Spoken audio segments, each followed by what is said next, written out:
Hello everyone, welcome back to my YouTube channel Vidya Mandir. अगर आप मेरे चैनल पर पहली बार आए हो या ये क्लास पहली बार अटेंड कर रहे हो तो प्लीज़ चैनल को लाइक और सब्सक्राइब, साथ ही बेल आइकन पर क्लिक करना ना भूलें। तो आज क्लास हम स्टार्ट करते हैं।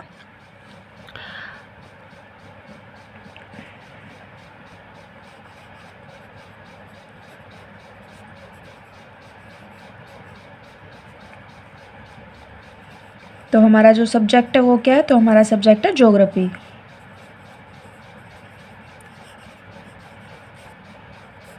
और हम किसकी तैयारी कर रहे हैं? तो हम नेट जेआरएफ की तैयारी कर रहे हैं। तो आज का जो हमारा फर्स्ट क्वेश्चन है वो है, एक किसान फसल ए को उगाने से रोकने का फैसला करता है, ठीक है, और इसके बजाय भूमि का उपयोग फसल बी को उगाने के लिए करता है।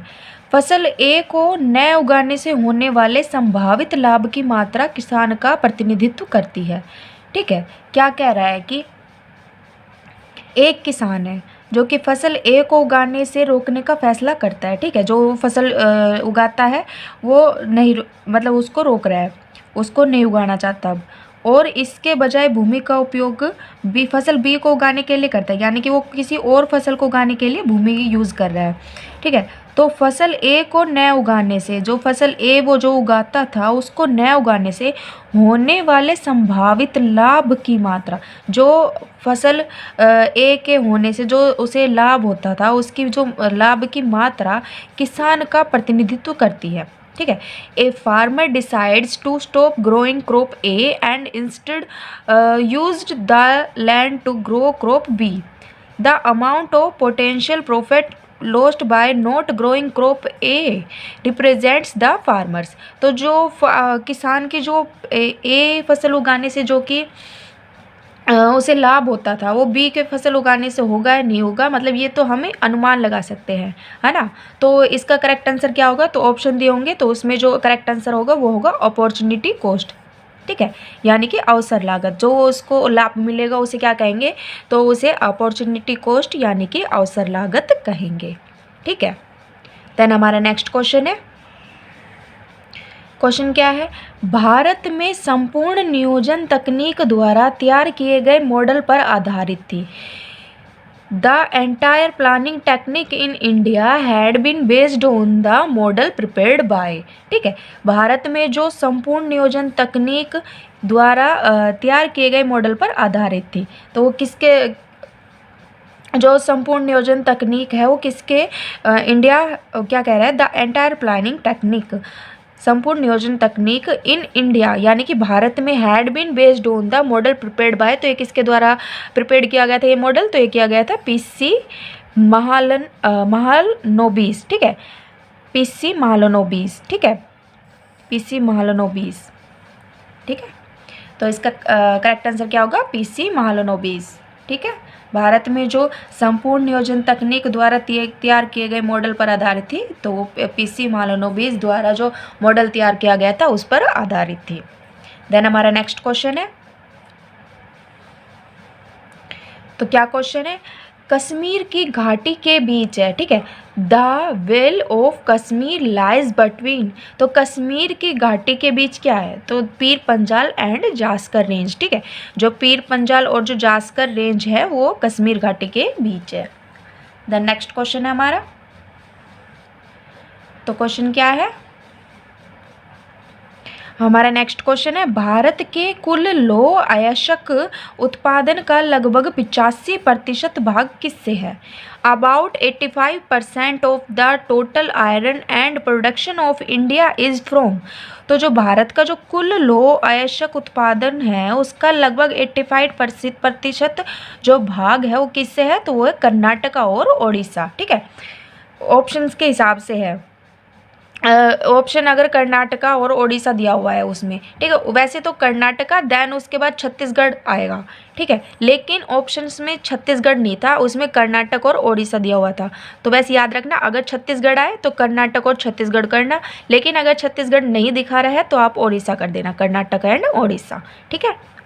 देन हमारा नेक्स्ट क्वेश्चन है, क्वेश्चन क्या है? भारत और पाकिस्तान के बीच सीमा रेखा एक उदाहरण है। The boundary line between India and Pakistan is an example of, तो जो भारत और पाकिस्तान के बीच जो सीमा रेखा है वो किसका उदाहरण है, तो ये है सुप्रीम पोज्ड, ठीक है, सुप्रीम पोज्ड अध्यारोपित, जो सुप्रीम पोज्ड है, ठीक है, यानी कि अध्यारोपित है, वो जो बाउंड्री है वो अध्यारोपित है। देन नेक्स्ट क्वेश्चन है कुल्लू घाटी किसके बीच स्थित है, the Kullu valley is situated between, तो जो कुल्लू घाटी है वो किसके बीच स्थित है, तो कुल्लू घाटी किसके बीच स्थित है, तो वो है धौलाधार एंड पीर पंजाल, ठीक है, जो कुल्लू घाटी है वो धौलाधार और पीर पंजाल के बीच स्थित है, ठीक है। देन हमारा नेक्स्ट क्वेश्चन है, तो हमारा नेक्स्ट क्वेश्चन क्या है, कृषि उत्पादकता के सूत्र को पहचानें, क्या कह रहा है, identify the formula of agricultural productivity, तो कृषि उत्पादकता के जो सूत्र है वो क्या है, Y/YN, ठीक है, और फिर इसे हम क्या कहते हैं, इसे हम अनुपात भी कहते हैं हिंदी में, ठीक है, T/TN, ठीक है। तो ये जो फॉर्मूला है एग्रीकल्चर प्रोडक्टिविटी का, ठीक है, तो ये फॉर्मूला किसने दिया था, किसका है ये, तो ये है NAD का, ठीक है, तो ये फॉर्मूला किसका है, तो ये NAD का है, ठीक है। कृषि उत्पादकता के जो सूत्र है, फॉर्मूला है एग्रीकल्चर प्रोडक्टिविटी, तो ये इसका करेक्ट आंसर क्या होगा, NAD, ठीक है। देन हमारा नेक्स्ट क्वेश्चन है,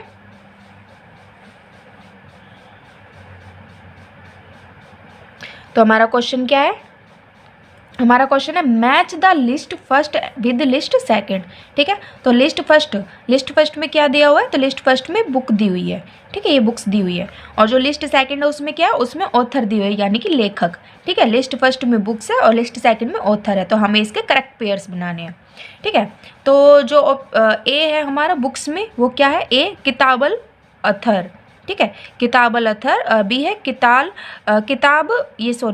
है, ये बी है ये, ठीक है, बी है किताब अल जमाहिर, ठीक है, और सी है प्रोबेबिलिज्म संभाव्यतावाद, और डी है geography in the 20th century, 20वीं सदी में भूगोल, और जो ऑथर है वो क्या है, फर्स्ट है अल बरूनी, सेकंड है मोहम्मद अल शैबानी, थर्ड है जी टेलर और फोर्थ है OH स्पेट, ठीक है। तो हमें क्या करना है, हमें इनका पेयर बनाना है, तो इनका पेयर क्या बनेगा, तो इसका पेयर बनेगा जो हमारा ए है किताब अल अथर, तो इसका जो राइटर है वो कौन है, तो इसका राइटर है मोहम्मद अल शैबानी, और जो हमारा बी है किताब अल जमाहिर, तो इसका जो राइटर है वो कौन है, ऑथर है इसका जो वो कौन है, तो वो है अल बरूनी है, ठीक है।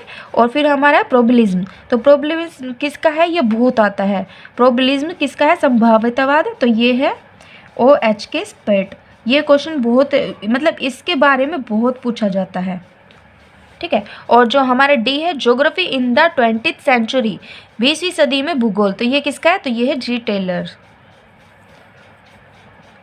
ठीक है। ये हमारे करेक्ट पेयर्स हैं, जो ए है, ए का हो जाएगा सेकंड, बी का है फर्स्ट, सी का है फोर्थ और डी का थर्ड। ए का किताब अल अथर मोहम्मद अल शैबानी, किताब अल जमाहिर अल बरूनी, प्रोबेबिलिज्म को हो जाएगा OH स्पेट, और geography in the 20th century G Taylor, ठीक है। देन हमारा नेक्स्ट क्वेश्चन है, तो हमारा क्वेश्चन क्या है, x पर y और y समीकरणों पर x के समात्रयन गुणांकों का गुणनफल का मान प्रदान करता है, product of regression coefficient of y on x and x on y equation provide the value of, तो इसे क्या कहेंगे, तो इसका जो आंसर होगा वो होगा एक्सप्लेन्ड वेरिएंस, यानी कि समझाया विचरण, ठीक है। क्वेश्चन देख लो दोबारा, x पर y और y समीकरणों पर x के समात्रयन गुणांकों का गुणनफल का मान प्रदान करता है, तो उसे उसका करेक्ट आंसर क्या होगा, एक्सप्लेन वेरिएंस, तो समझाया विचरण, ठीक है। देन हमारा नेक्स्ट क्वेश्चन है, तो हमारा क्वेश्चन क्या है, क्वेश्चन है थॉम्पसन कृषि उत्पादकता को मापते समय कुछ मापदंडों की पहचान करते हैं, ये ठीक है। Thompson identify few parameters while measuring agricultural productivity these are, ठीक है। तो इसमें ऑप्शंस दिए हुए थे, ठीक ठीक है। और इसमें क्या बताना था कि जो थॉमसन के कृषि उत्पादकता को मापते हुए, जो थॉमसन कृषि उत्पादकता को मापते समय कुछ मापदंडों की पहचान करते हैं, तो वो मापदंड कौन से थे ये बताना था। तो इसका करेक्ट आंसर क्या होगा? इसका आंसर फर्स्ट होगा डेंसिटी ऑफ लाइव स्टॉक पर 100 एकर्स, ठीक है, जो प्रति 100 एकड़ में पशुधन का घनत्व। जो फर्स्ट मापदंड है वो उसमें ये दिखाया था, डेंसिटी ऑफ लाइव स्टॉक पर 100 एकर्स। सेकेंड है ग्रोस प्रोडक्शन i.e. आउटपुट पर 100 एकर्स ऑफ द फार्मलैंड, यानी कि सकल उत्पादन यानी प्रति 100 एकड़ कृषि भूमि पर उत्पादन। और लास्ट क्या दे रखा था? उसमें दे रखा था पर एकड़ यील्ड ऑफ क्रॉप्स, यानी कि फसलों की प्रति एकड़ उपज, ठीक है। तो ये जो 3 मापदंड है, ये 3 मापदंड की पहचान करते हैं, ठीक है, किसमें? थॉमसन कृषि उत्पादकता को मापते समय कुछ मापदंडों की पहचान कर। नेक्स्ट क्वेश्चन क्या है? नेक्स्ट क्वेश्चन है नेलांग घाटी किस राज्य में स्थित है? In which state is the Nelang valley located? तो जो नेलांग घाटी है वो किस राज्य में स्थित है? तो नेलांग वैली उत्तराखंड में स्थित है, ठीक है। और thank you watching my video. Hope so आपको क्वेश्चंस अच्छे लगे हो। अगर आपको क्वेश्चंस अच्छे लगे हो तो प्लीज़ चैनल को लाइक, शेयर एंड सब्सक्राइब करना ना भूलें। Thank you watching my video. मिलते हैं नेक्स्ट क्लास में।